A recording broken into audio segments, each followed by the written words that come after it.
স্থানীয় লোকজনদের তাদের এসি লাগে না।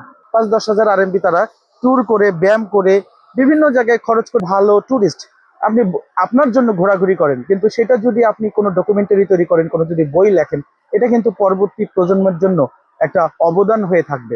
বাংলাদেশের ট্যুরিজম সেক্টরটাকে ডেভেলপ করার জন্য সরকারের পদক্ষেপ নেওয়ার চেয়ে আপনার এক ব্যক্তিগত পদক্ষেপটা জরুরি। আপনার নিজে ট্যুর করতে হবে।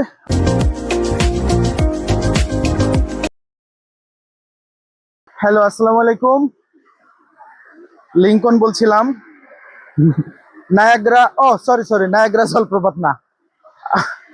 নায়াগ্রা জলপ্রপাত শুনলেই সবাই, ওয়াটারফল শুনলেই সবাই নায়াগ্রার কথা মনে পড়ে। নায়াগ্রা ছাড়াও যে ছোট ছোট ওয়াটারফল হতে পারে, মানে জলপ্রপাত হতে পারে, এটা আমরা আসলে বিশ্বাস করতে চাই না।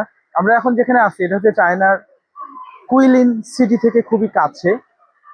এখানে কিছু কেভ আছে, অনেক প্রাচীন, এবং এই গুহাগুলো 2000 বছর আগে থেকে এরকমই রয়েছে।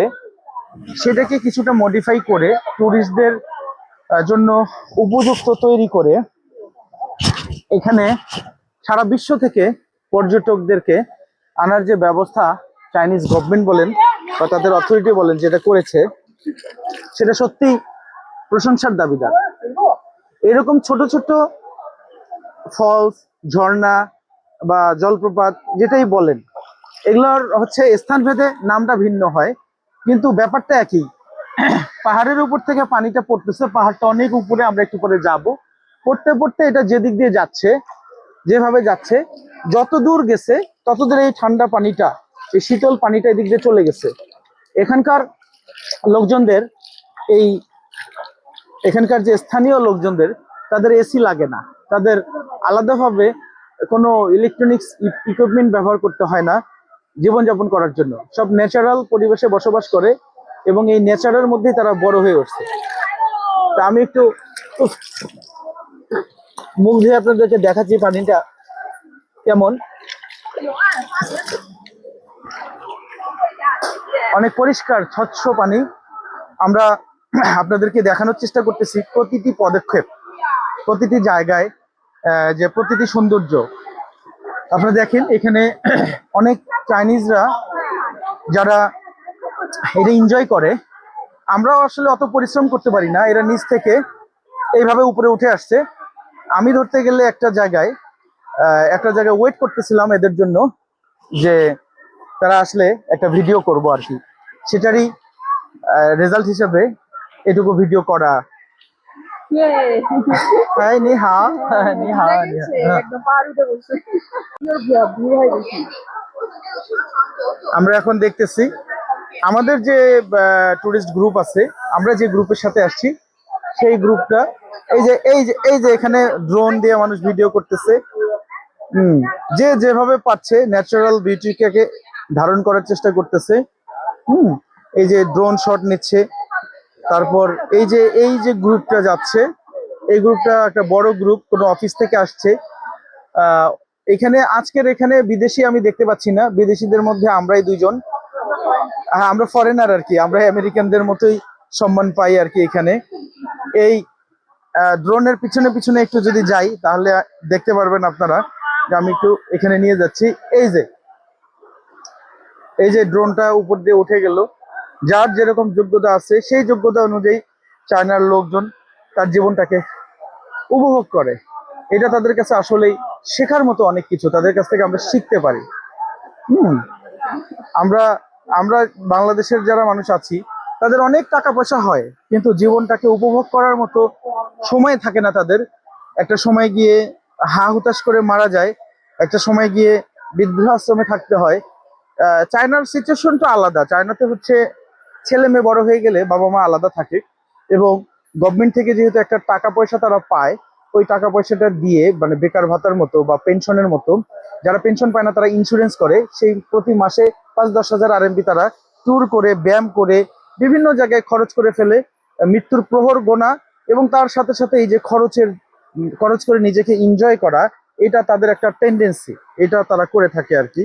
তো আমাদের দেশে আমরা যখন মৃত্যুর প্রস্তুতি নিব, শুধুমাত্র যে মৃত্যুর প্রস্তুতি নিব এরকম না, যাতে তার পাশাপাশি এমন কিছু কাজও হয় যে আপনি যখন মৃত্যুর প্রহর গুনতেছেন, মৃত্যুর প্রস্তুতি নিচ্ছেন, বা আপনি যখন চিন্তা করতেছেন যে দুনিয়াতে এখন আপনার আর করার কিছু নাই, তখনও যেন আপনার কিছু কাজ থাকে, তখনও যেন আপনি কিছু করতে পারেন, এমন কিছু করে যেতে পারেন।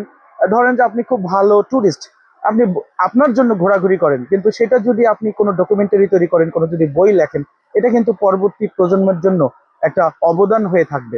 আপনি আপনি দেশের জন্য, বা আপনার পরবর্তী প্রজন্ম, ধরেন আপনার প্রজন্ম খুব ভালো কিন্তু তাদের কিছু দরকার নেই, কিন্তু দেশে এরকম লোক আছে যে আপনি একটা গাইড দিলেন, এই গাইড পেয়ে সে তার লাইফটাকে সুন্দর করে সাজাতে পারলো, বা আপনার একটা তথ্য তার জীবনের জন্য অনেক ভালো কিছু বয়ে আনতে পারে। আমি এখন ঝর্ণা থেকে উপরের দিকে পাহাড় ঘেঁষে ঘেঁষে উপরের দিকে উঠতেছি। এখানে একটা বানর বসে আছে, গাছের মধ্যে ঝুলতেছে। চলুন উপরে দেখা যাক। আমরা এখন উপরের দিকে উঠবো, আরো কি অপেক্ষা করতেছে আমি জানি না। তবে সবকিছুর উপরে আমার কথা একটাই, বাংলাদেশের ট্যুরিজম সেক্টরটাকে ডেভেলপ করার জন্য সরকারের পদক্ষেপ নেওয়ার চেয়ে আপনার এক ব্যক্তিগত পদক্ষেপটা জরুরি। আপনার নিজে ট্যুর করতে হবে। আপনি নিজে ট্যুর করলে, আপনি যখন নিজের পিছনে কিছু টাকা খরচ করবেন, তখন আপনি নিজেও চাবেন যে কিভাবে ট্যুরিজম সেক্টরটাকে ডেভেলপ করা যায় এবং এখান থেকে ইনকাম করা যায়। আপনি সমাজের একটা অংশ হিসেবে যখন আপনি ইনকাম করার চেষ্টা করবেন, আপনি নিজে ট্যুর করবেন, আপনি তখন অনুভব করবেন যে আপনি ট্যুর করতে গিয়ে কি কি প্রবলেম ফেস করছেন, কোথায় কোথায় ডেভেলপমেন্টের ঘাটতি আছে, কোথায় কোথায় ডেভেলপ করা যেতে পারে। এই যে আপনার মনের মধ্যে এরকম একটা চিন্তা চলে আসবে, এই চিন্তা থেকেই একটা দেশের ডেভেলপমেন্ট শুরু হবে। একটা দেশের একটা অকেজো সেক্টর খুব দ্রুত একটা চলমান সেক্টরে পরিণত হতে পারে, এবং এই সেক্টরে আমাদের কাজের অনেক চাহিদা। আমরা ছোটবেলা থেকেই পড়ে আসছি ট্যুরিজম সেক্টরের কথাবার্তা, জেনে আসছি বাংলাদেশে অপার সম্ভাবনাময় একটি ক্ষেত্র, কিন্তু এই ক্ষেত্র নিয়ে আমরা কেন কাজ করতেছি না? আসুন আমরা সবাই মিলে এটি নিয়ে কাজ করার চেষ্টা করি। তাহলে এই ছিল আমাদের আজকের যে ভিডিওটা। এই ভিডিও যেটাই হোক, আমার মেসেজ খুব পরিষ্কার। আমার মেসেজ হচ্ছে, আপনারা চায়নায় না, সারা পৃথিবীর যে সমস্ত জায়গায় ট্যুরিজম নিয়ে কাজ করা হয় সেগুলো জায়গায় যাবেন, দেখবেন, শিখবেন এবং জানবেন যে ট্যুরিজম নিয়ে যারা কাজ করতেছে তারা আসলে কি করতেছে, তারা আসলে কিভাবে এই সেক্টরটা থেকে ইনকাম করতেছে।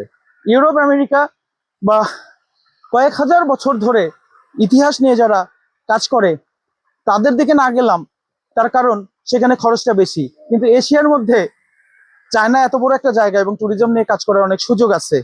জাপান, কোরিয়াতে আমরা যেতে পারছি না, দেশগুলো ছোট। তাহলে আমরা কেন চায়না নিয়ে কাজ করতে পারতেছি না, এবং চায়নার অনুকরণ করে আমরা কেন কিছু শিখতেছি না? আমরা যদি এটা শিখতে পারি, এটা শিখে আমরা যদি আমাদের দেশে এবং আমাদের জীবনে ইমপ্লিমেন্ট করি, তাহলে একটাবার চিন্তা করে দেখেন এটা রেজাল্টটা একটা কি ধরনের একটা রেজাল্ট আসতে পারে। মেসেজ একটাই, ট্যুরিজম সেক্টর নিয়ে কাজ করার ইচ্ছা থাকলে সরকারের কোনো পদক্ষেপ নিতে হবে না। আপনার ছোট্ট একটা স্টেপ, এইভাবে ছোট্ট একটা স্টেপ দিবেন, এটা সমাজ পরিবর্তনের জন্য একটা বড় হাতিয়ার হতে পারে। ধন্যবাদ সবাইকে, সবাই ভালো থাকবেন। পরবর্তী কোনো একটা ভিডিও নিয়ে আপনাদের সামনে আবার হয়তোবা কোনো এক জায়গা থেকে দেখা হবে।